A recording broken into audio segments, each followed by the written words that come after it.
কাঁঠালের বড়া বানাবো, সেই জন্য কাঁঠাল নিয়েছি। কাঁঠালের আমি বীজটা ছাড়িয়ে রেখেছি। কাঁঠালগুলো এখন একটা মিক্সিং জারের মধ্যে নিয়ে নেব, নিয়ে পেস্ট বানিয়ে নেব।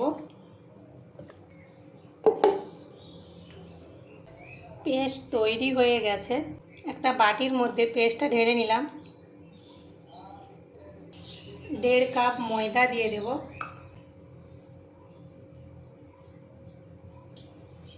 1/2 কাপ চিনি। চিনিটা কাঁঠালের মিষ্টি বুঝে দেবেন।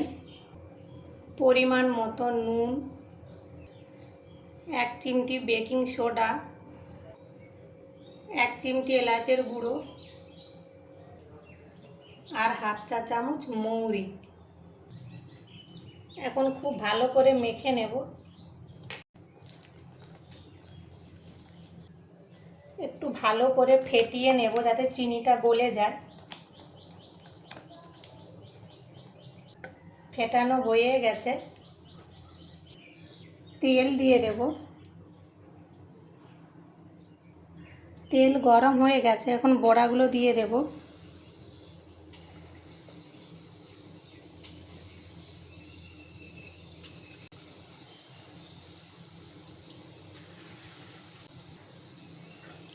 একদিকটা হয়ে গেছে, উল্টে দেব।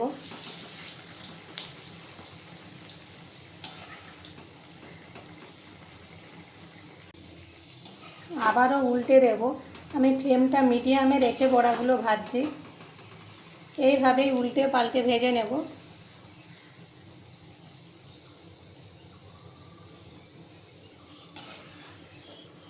ভাজা হয়ে গেছে, তুলে নেব।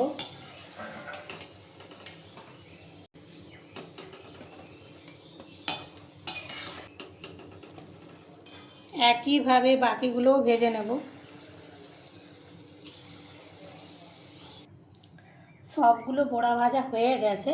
আমি একটা বড়া আপনাদেরকে ভেঙে দেখাচ্ছি, দেখুন কত সুন্দর হয়েছে। খেতে কিন্তু দারুণ লাগে। আপনারা একবার বাড়িতে বানিয়ে দেখবেন, আশা করি খুব ভালো লাগবে।